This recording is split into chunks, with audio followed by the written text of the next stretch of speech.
lain itu soal usia. Di usia sampai 20 tahun, perempuan reproduksinya masih berkembang. Kalau misalnya dipaksa untuk mempunyai anak di usia sebelum 20 tahun begitu kan, itu akan sangat berbahaya tidak hanya bagi ibu tapi juga bagi janinnya. Iya, betul sekali. Dan kalau kita lihat di pandemi ini, apalagi tahun 2020 yang lalu nih, angka perceraian usia muda makin tinggi. Tapi tentu saja hidup harus terus berlanjut. Jadi memang tidak ada alasan nih untuk patah arang, putus asa pasca perceraian. Untuk itu strategi kedepannya harus kembali kita susun ya, demi masa depan diri sendiri dan juga untuk buah hati. Dan kita akan simak bagaimana dalam tayangan berikut ini.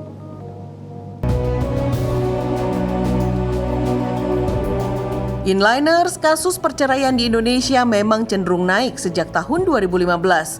Puncaknya terjadi pada tahun 2020 lalu saat pandemi mulai melanda. BPS dan Survei Sosial Ekonomi Nasional mencatat ada 5 jutaan dari total 72 juta pasangan di Indonesia memutuskan bercerai. Kebanyakan terjadi pada pasangan usia 21 sampai 40 tahun, disusul pasangan pernikahan usia dini antara 17 hingga 20 tahun. Nah, salah satu publik figur yang mengalami perceraian di usia muda adalah Vanessa Ines yang memutuskan berpisah dari sang suami karena kasus KDRT. Perempuan 24 tahun ini sudah 2 tahun menjalani hidupnya sebagai single moms. Ines bahkan sempat mengalami masa-masa berat saat ia terpaksa meninggalkan rumah ketika mengandung putra sematawayangnya. Iya, verbal lebih parah sih pasti kan. Terus fisiknya itu ya awalnya tuh kaki dipukul pakai sapu lidi. Terus yang kedua adalah dia ngelempar spons cuci piring gitu ke muka. Nah, aku nggak mau tuh mewajarkan hal-hal kayak gitu. Awalnya tuh dari situ, semakin kita biarin, makin berani nanti. Memutuskan menikah saat belum genap berusia 20 tahun membuat Ines belajar banyak dan harus membayar mahal keputusannya. Kini sang buah hatilah yang menjadi pelipur lara sekaligus sosok penguat dalam hidupnya. Ia pun mantap menjalani kehidupan sebagai ibu sekaligus ayah demi masa depan sang putra. Kalau misalnya aku lagi pulang syuting, pulang pagi, capek gitu kan, tidur. Terus aku misalnya pulang jam 3.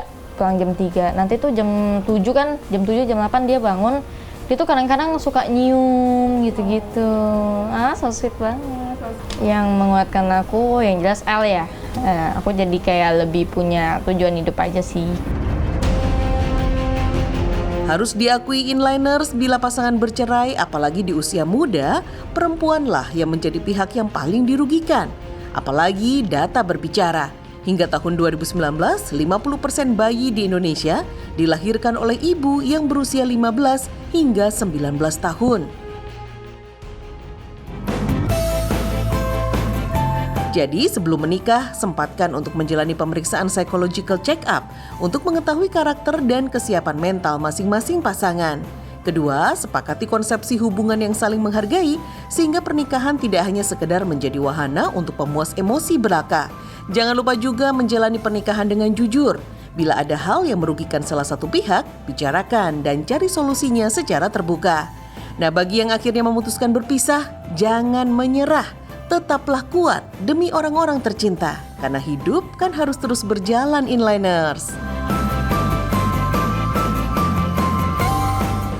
Berarti sebenarnya kalau kita bicara tips atau strategi bagaimana menjalani kehidupan atau juga pernikahan, itu setiap orang pasti akan berbeda. Tampak mudah saat diucapkan, tapi saat dijalankan belum tentu menjadi mudah. Betul, sangat mudah untuk diucapkan nih sama ketika misalnya orang tua mengucapkan ayo beruan nikah ketika usia kita misalnya masih sangat muda. Setiap ketemu ditanya ya? Setiap ketemu ditanya, saudara-saudara pun ayo nikah padahal usia kita masih belasan atau bahkan awal 20-an begitu. Kita pun punya hak untuk menjawab ataupun untuk menolak karena kita sendiri yang menjalani kehidupan, bukan orang tua kita, bukan tetangga kita, bukan saudara kita.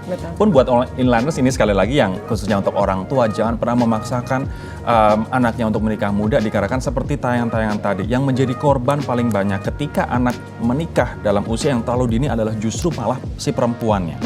Gitu. Jadi, by the way, kamu dulu nikah di usia berapa, Dis? 25 tahun. 25 tahun. Iya, betul. Suami usia? 30 something ya, saya lupa aja. Lupa ini, 32 kalau nggak salah. 32, jadi lebih matang begitu. Kamu merasa di usia 25 tahun kamu sudah secara secara emosional, secara psikologis lebih settled, lebih matang nggak? Kayaknya juga belum ya saat itu, tapi saya merasa bahwa masa mudanya udah tuntas, saya udah puas. Masa muda udah puas, udah puas tuntas. gitu. Jadi saya juga udah punya pembayangan ke depan saat menikah, berumah tangga, akan kelak menjadi ibu, apa yang sebaiknya saya lakukan. Udah siap dengan tanggung jawab itu berarti? Sudah gitu. Oke. Jadi artinya nggak ada paksaan ya dari banyak pihak, termasuk dari pasangan kita sendiri. Karena kembali lagi saat kita ingin memiliki anak itu juga nggak boleh dari paksaan pasangan kita. Jadi badan-badan kita yang menjalani, maka sebenarnya itu butuh obrolan sebelum prosesnya lebih jauh. Kita punya kontrol atas badan kita dan juga keputusan hidup kita ya.